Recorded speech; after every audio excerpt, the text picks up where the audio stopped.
Sepanjang sejarahnya Indonesia kerap dihebohkan dengan kemunculan sekte sesat dengan ajaran yang melenceng dari kelaziman, bahkan tidak jarang diiringi dengan praktik sesat dan bebas sebagai bagian dari ajaran mereka. Tentu saja kabar kehadiran sekte sesat dan aneh ini menggemparkan dan bahkan tidak jarang membuat masyarakat geram dengan tingkah lakunya. Terlebih banyak dari mereka yang mengubah tata cara ibadah yang melenceng dari aturan agama yang ada di Indonesia. Beberapa pendiri sekte sesat ini mengaku dirinya sebagai orang kudus, nabi, keturunan Tuhan, dan bahkan ada juga yang mengaku sebagai Tuhan. Hal inilah yang membuat mereka dipandang meresahkan sehingga berakhir diringkus oleh pihak berwajib bersama dengan para pengikut ajaran tersebut. Nah, untuk kamu yang semakin penasaran dengan sekte sesat yang ada di Indonesia, simak ulasan berikut ini.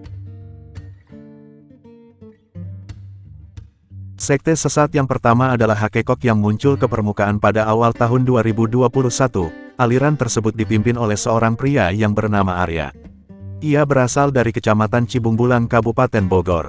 Pada awalnya, Kapolsek Cigelis Pandeglang mendapatkan laporan bahwa ada sekelompok orang yang tengah mandi dan berendam dengan telanjang bulat di sebuah kolam air. Konon katanya, ritual mandi bersama tersebut adalah bagian dari ajaran Balatasuta dengan mengadopsi dari ajaran Hakekok. Tentunya aliran ini telah dinyatakan dilarang oleh pemerintah dan para pengikutnya yang berjumlah sekitar 16 orang beserta si pendiri ajaran tersebut yang tengah dibina lebih lanjut. Tahun 2000-an publik sempat dihebohkan dengan Lia Eden dengan mengaku sebagai seorang penyebar wahyu Tuhan dan reinkarnasi dari Bunda Maria. Paham Lia Eden ini bisa menjaring para pengikutnya sekitar 100 orang sejak awal berdiri. Bahkan mereka terdiri atas cendekiawan, artis, dan para pelajar.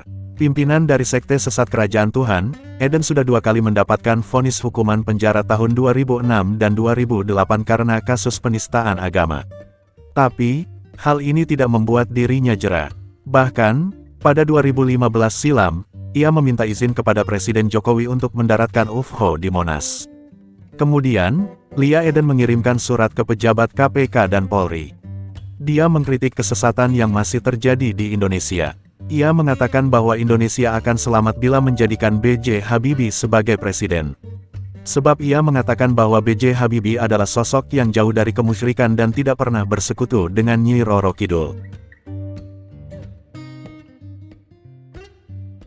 Januari tahun 2016 silam, Bareskrim Polri menerima laporan tentang adanya sekte sesat yang dipimpin oleh Ahmad Musadek yang bernama Gerakan Fajar Nusantara, Gavatar.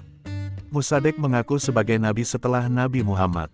Bahkan kelompok tersebut mengatakan bahwa mereka sudah mempunyai 50.000 anggota. Puluhan ribu pengikut tersebut tersebar di 12 wilayah negara karunia Tuhan semesta alam Nusantara yang dibentuk oleh ketua umum mereka Mahful Muistumanurung. Setiap anggota diminta untuk menyetorkan sejumlah uang dengan dalih untuk kegiatan sosial Gavatar. Uang ini akan dikumpulkan di bendahara tingkat RW, kecamatan, sampai tingkat nasional. Gavatar menjadi organisasi yang dianggap ilegal karena tidak terdaftar di pemerintahan dan tidak mempunyai surat keterangan terdaftar sebagai sebuah organisasi yang sah. Terlebih banyak masyarakat yang dilaporkan hilang lantaran ikut Gavatar sehingga kehadiran organisasi ini meresahkan masyarakat. Tahun 2006 sebelum Ahmad Musadek terlibat dalam kasus Gavatar, ia pernah terjerat kasus aliran Al-Qiyadah Al-Islamiyah. Menjadi pendiri aliran, Ahmad Musadek menyatakan diri sebagai seorang nabi atau Mesias. Al-Qiyadah Al-Islamiyah sendiri adalah aliran kepercayaan yang melakukan sinkretisme ajaran Al-Quran, Injil, dan Yahudi. Tahun 2018 lalu muncul lagi sekte sesat yang dibentuk oleh sebuah pasangan suami istri yang bernama Rudi dan Aisyah.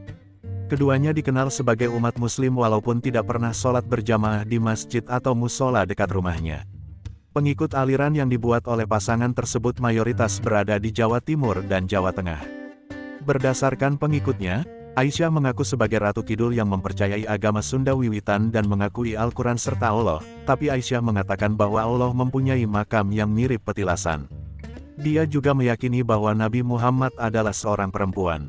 Bahkan, Aisyah menerangkan bahwa alasan setiap yang pergi haji mencium Hajar Aswad lantaran dianggap sebagai kelamin perempuan. Ka'bah juga bukan sebagai arah kiblat umat Islam, tetapi tempat pemujaan berhala.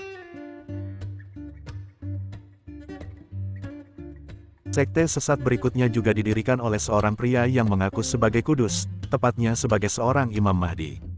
Pria ini memiliki nama lengkap Agus Imam Solihin dan menjadi sebuah padepokan di Perumnas 3 Bekasi Timur.